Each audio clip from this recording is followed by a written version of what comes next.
నాయకులు జగన్మోహన్ రెడ్డి గారు అనౌన్స్ చేశారు నా అభ్యర్థత్వాన్ని. మార్చి 16న విజయవాడలో అడుగుపెట్టాను. అడుగుపెట్టిన వెంటనే ఇక్కడ మీడియా మిత్రులందరినీ కలవడం జరిగింది. కొద్ది రోజుల తర్వాత ఆంధ్రప్రదేశ్లో 25 మంది పార్లమెంట్ అభ్యర్థులు ఉంటే 25 మంది ఇంకొక పార్లమెంట్ అభ్యర్థితో పోటీ చేస్తే నేను ఇంకొక ఎంపీ అభ్యర్థితో పాటు ఎక్స్ఎంపీతో పాటు కలుపుకుని మీడియా సంస్థలు కలుపుకుని టీవీ ఛానల్స్ కలుపుకుని కరపత్రాలు లాంటి పేపర్లతో కలుపుకుని అందరితో పోటీ చేయాల్సి వచ్చింది. కానీ ప్రజలు ఆ పైవాడి సహకారంతో మే 23న ఈ దేశంలో జగన్మోహన్ రెడ్డి గారు సంచలనం చేయబోతున్నారని నేను 3 వారాల క్రితమే చెప్పాను. ఆ స్టాండ్ బై ఉంటాను. ఈవేళ మీడియా సమావేశం ముఖ్య ఉద్దేశం ఏంటంటే లా బ్రేకింగ్ని ఒక జన్మ హక్కుగా భావించే వాళ్ళందరికీ ఎవరో ఒకరు గుణపాఠం నేర్పాలి. నేను ఒక స్టాండ్ తీసుకున్నాను. ఒకళ్ళ గురించి వ్యక్తిగతంగా కమెంట్లు చేయనని, ఎవరి గురించి మాట్లాడనని, ఒక పాజిటివ్ పాలిటిక్స్, ప్రొడక్టివ్ పాలిటిక్స్ చేస్తాము, real people, real problems, real development focus చేద్దామని చెప్పాను. అలా కాకుండా ఉన్న విషయాలు మాట్లాడకుండా చాలామంది వ్యక్తులు, సంస్థలు అవాకులు చెవాకులు పిలిచారు. కొన్ని విషయాల మీద మీ అందరికీ ఏ క్లారిఫికేషన్ కావాలన్నా ఇస్తాను. లా బ్రేకింగ్ అనేది ఎవరైనా ఒకటే. ఒక వ్యక్తి, ఒక పార్లమెంటేరియన్, ఒక టీవీ ఛానల్, TV5 అనే సంస్థ ఒక 8 నిమిషాల వీడియో నడిపింది. మహా టీవీ నడిపింది ఒక వీడియో. ఒక పార్లమెంటేరియన్ నోటికొచ్చినట్టు మాట్లాడారు. వీళ్ళందరి మీద వీళ్ళు లా బ్రేక్ చేస్తే వాళ్ళని లా పవర్ ఏంటో చూపించాలి వాళ్ళకి. నేను ఎవరితోటి ఇది పెట్టుకోను. నా పని ఏదో నేను చేసుకుంటూ వెళ్తాను. ఈ ఊరి నుంచి నేను రూపాయి తీసుకెళ్ళలేదు, ఈ ఊర్లో నేను రూపాయి చేసుకోలేదు. కానీ నాతో ఎవరైనా పెట్టుకుంటే ఆ పని అయ్యేంత వరకు వేరే పని పెట్టుకోను. ఇప్పుడు ఈ ముగ్గురి మీద ఇంకెవరున్నా కూడా ఈ పార్లమెంటేరియన్ మీద, మహా టీవీ మీద, TV5 మీద సోమవారం నుంచి ఒక్కొక్కరి మీద 100 కోట్ల వర్త్ డిఫమేషన్ సూట్ వేస్తున్నాను. ఒక్కొక్కరి మీద 100 కోట్లు 100 కోట్లు 100 కోట్లు. వాళ్ళకి ఏమాత్రం పేరు ప్రఖ్యాతులు పరువులోనే మాకైతే తెలవదు. మాకైతే కొద్ది గొప్ప పరువు ఉంది. మా పేరున్న విద్యా సంస్థల్లో 1000 మంది విద్యార్థులు బయటకు వచ్చి ప్రపంచంలో అన్ని చోట్ల ఉన్నారు. 100 కోట్ల వర్త్ డిఫమేషన్ వేసి వేయటమే కాదు, అది 5 ఏళ్ళు పడుతుందా, 10 ఏళ్ళు పడుతుందా, 25 ఏళ్ళు పడుతుందా, దేవుడి దేవలో నేను ఇంకో 25 ఏళ్ళు ఉంటాను. ఎన్ని ఏళ్ళు పట్టినా కూడా, ఎన్ని 100 కోట్ల ఫీజు అయినా కూడా దాన్ని ఒక లాజికల్ కంక్లూజన్ తీసుకొచ్చేంత వరకు నేను నిద్రపోను. ఇలాగే కేజ్రీవాల్ కూడా అవాకులు చవాకులు పేలాడు. డేక్కుంటే వెళ్ళి క్షమాపణలు చెప్పాడు. నా మీద చెప్పారు నెంబర్ 1 సిబిఐ కేసుల్లో ఉన్నానని. సిబిఐ ఛార్జ్షీట్ మెమో తెప్పించాను. చూడండి, క్లీన్ బిల్ ఇచ్చింది మెమో. సిబిఐ కోర్టులో ఫైల్ చేసిన మెమో. కోల్గేట్ స్కామ్లో ఉన్నాను, మనీ లాండరింగ్లో ఉన్నారు నా సీఎం చంద్రబాబు గారు. యాజ్ ఆల్వేస్ చంద్రబాబు గారికి మన వాళ్ళు బ్రీఫ్డ్ సరిగ్గా చేసినట్లేరు. ఆ కోల్గేట్ స్కామ్లో ఉంది నవభారత్ పవర్, దాని తాలూకా ప్రమోటర్ వై హరిశ్చంద్ర ప్రసాద్. ఆ మనిషికి ల్యాండ్స్ అలొకేట్ చేసిన చంద్రబాబు నాయుడు గారు. వై హరిశ్చంద్ర ప్రసాద్ అని అతను సిబిఐ ఛార్జ్షీట్లో ఉన్నాడు. నేను ఎక్కడ ఏ సిబిఐ ఛార్జ్షీట్లోనూ లేని ఈ దేశంలో. నెంబర్ 1 ఫినాన్షియల్ టెర్రరిస్ట్ అన్నారు, స్కామ్స్టర్ అన్నారు, బ్లాక్మెయిలర్ అన్నారు. ఏదైనా మాట్లాడండి ఫ్యాక్ట్ బేస్డ్. 100 మాటలు చెప్పారు. వారు మాట్లాడిన ప్రతి మాట, ప్రతి వీడియో, ప్రతిదీ మేము ఫైల్ చేసి ఉంచాం. 11వ తారీఖు వరకు ఎందుకు మాట్లాడలేదు? జనాల్ని డైవర్ట్ చేయడానికి వీళ్ళు ఆడుతున్న మైండ్ గేమ్స్. మీ అందరికీ చెప్పాను నేను రెస్పాండ్ అవ్వనని. రెస్పాండ్ అవ్వాల్సిన టైంలో నా చేతులతో రెస్పాండ్ అవుతున్నాను. ఎందుకంటే ఈ ప్రాక్టీస్ ఇక్కడతో ఆగాలి. వీళ్ళకి గుణపాఠం నేర్పకపోతే సొసైటీకి మనం ఇట్లాంటి వాళ్ళు, ఇట్లాంటి ఈవిల్ ఫోర్సెస్ని ఎక్కడ ఉంచాలో ఉంచకపోతే ఎందుకు పనికిరాదు ఇది. వాళ్ళు ఎన్ని కమెంట్లు అయినా ఇవ్వండి, నేను చట్టపరంగానే చేసుకుంటా పోతాను. అది 5 ఏళ్ళ 10 ఏళ్ళ వాళ్ళ కొవ్వు కరిగేంత వరకు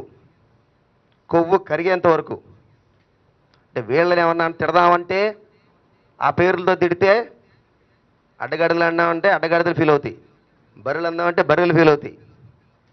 వీళ్ళకి ఎలాగో బుర్రలు ఉండవు. వాళ్ళకి టికెట్లు ఇచ్చిన వాళ్ళ బుర్రలు ఏమని 40 ఏళ్ళ ఎక్స్పీరియన్స్ అంటారు. మనీ లాండరింగ్ కేసు అంటారు. మనీ లాండరింగ్ కేసు ఏంటండి? ఆ సిబిఐ ఛార్జ్ షీట్ అయింది హరిశ్చంద్ర ప్రసాద్ పేరున. ఈడీ దాంట్లో మా పేరు ఉంది. అతను మాకు కట్టాల్సిన అప్ప డబ్బులతో కట్టాడు. అది మాకేం తెలుసు? మాకు సిబిఐ క్లీన్ చిట్ ఇచ్చింది ఆ విటర్లో. ఈడీలో ఇంకో 4 రోజులు క్లీన్ చిట్ రాబోతోంది. మేము విదేశాలను తీసుకొచ్చిన ప్రతి డబ్బు ఆర్బీఐకి, ఎఫ్ఐబీకి ఇన్ఫార్మ్ చేసి తీసుకొచ్చాం. ఫారెన్ ఇన్వెస్ట్మెంట్ ద్వారా తీసుకొచ్చాం, ఆటోమేటిక్ రూట్ ద్వారా తీసుకొచ్చాం. మీ అందరి ప్రతి మీడియా మిత్రులకి తెలుసు. దీన్ని కలగాపులగంగా చేసి 2014లో ఇలాగే ఒక పత్రిక రాస్తే అప్పట్లో లీగల్ నోటీస్ ఇచ్చాం. ఆ పత్రిక ఇవాళ వరకు మళ్ళీ రాయలేదు.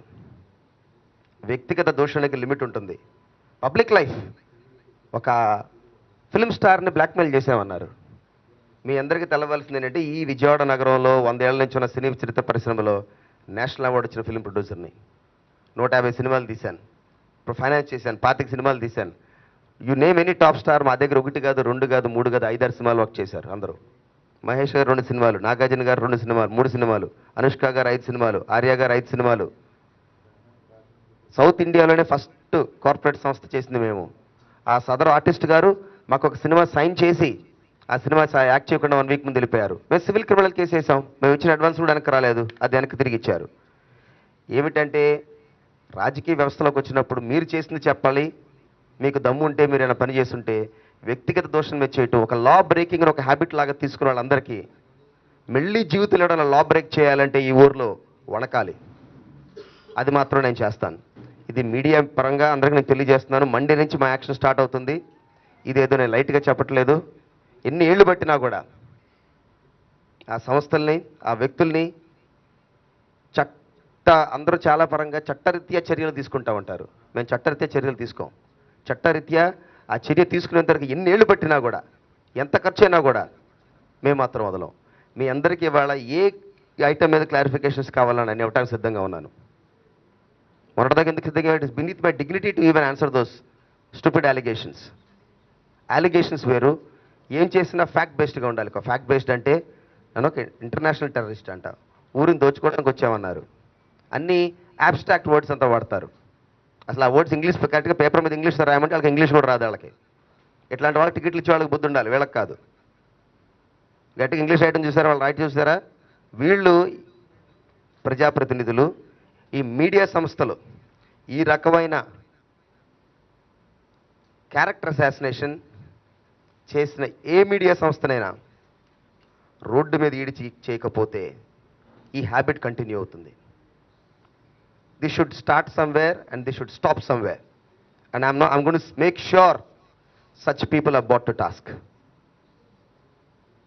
We'll go to any extent of law to ensure that these people will comply with the laws of the land.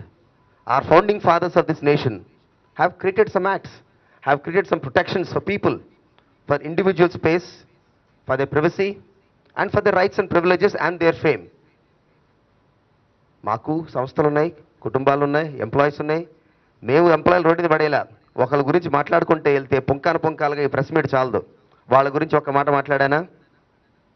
ఇవాళ కూడా మాట్లాడట్లేదు నేను. మీరు ఒకవైపు చూపిస్తే 4 వేలు మీ వైపు చూపిస్తూ ఉంటాయి. ఇవాళ కూడా మాట్లాడట్లేదు. కానీ మాట్లాడిన వాళ్ళని కట్టడి చేయకపోతే ఈ ప్రాసెస్ జరుగుతూనే ఉంటుంది. లా బ్రేకింగ్ అనేది అన్యాక్సెప్టబుల్ ఇన్ ఎనీ ఫామ్. ఈ డిఫమేషన్ అనేది unacceptable. And this should stop here and I'm going to make sure it stops here, whatever it takes. That's my request to each and every other media person. As always, మీ అందరు questions నేను అడిగితే clarify చేస్తాను. ఎందుకంటే మీరంతా well informed people. నాతో పాటు 3 వారాలు చూశారు ఇక్కడ. నేను ఫోకస్ అంతా ప్రాబ్లమ్స్, సొల్యూషన్స్ మీద పెట్టాను. చాలా స్పిరిటెడ్ క్యాంపెయిన్ చేశారు, ప్రజలంతా ఆశీర్వదించారు. బట్ ఈ పర్టికులర్ ఇష్యూ మీద నేను 11 వరకు మాట్లాడదలుచుకోలేదు. ఇవాళ వచ్చింది కాబట్టి పాయింట్ బై పాయింట్ రిబటల్ ఇవ్వగలను, పాయింట్ బై పాయింట్. ఇవాళ మీ ముందున్నాను. పొట్లూరి పీవీపీ అని అతను ఎక్కడ అంగుళం ల్యాండ్ లేదు గవర్నమెంట్ దగ్గర నుంచి, రిపబ్లిక్ ఆఫ్ ఇండియా నుంచి అని చెప్పాను. ఒక్క సిబిఐ ఛార్జ్ షీట్లో లేవు. మిస్టర్ 420 అని ప్రధానమంత్రి అనే బదులు వీరు అనుకోవాలి ఎవరు 420లని. ఈ 420 అందరికీ నాయకుడు ఏ 420 అనేది వాళ్ళు ఆలోచించుకోవాలి. ఇది నా విన్నపం. నేను చేయబోయే యాక్షన్ ప్లాన్ మండే స్టార్ట్ అవుతుంది. TV5, మహా టీవీ, ఆ పార్లమెంటేరియన్కి అందరినీ చెప్పా కదా, ఒంటిలో ఆఖరి కొవ్వొచ్చేంత వరకు పరిగెత్తిస్తాం. నెక్స్ట్ 25 ఏళ్ళు కాదు 50 ఏళ్ళు పట్టినా కూడా ఎవరిని వదిలేదు లేదు. Any questions friends? It is beneath my dignity event to mention such name. వాళ్ళు అసలు వాళ్ళ రిప్రజెంటేటివ్ చెప్పుకోవడానికి సిగ్గుచేటుగా ఉంది. చూశారు కదా మీరు, ఎవరిలో కామెంట్స్ చేశారో మీకు తెలుసు. I don't want even repeat name of such unbecoming people who. ఒక లా మేకర్ అంటే లాను బ్రేక్ చేయకూడదు. లాస్ మేక్ చేసేవాళ్ళు, లా మేకింగ్ కోసం పార్లమెంట్లో అడుగు పెట్టేవాళ్ళు పార్లమెంట్కి సిగ్గుచేటు. పార్లమెంట్ అంటే ఏమిటండి? They make laws. చేసిన లాస్ అని ఎవరు పాటించాలి? మీరు నేను పాటించాలి. అట్లాంటి వాళ్ళే లాస్ బ్రేక్ చేస్తే ఇంకెలా?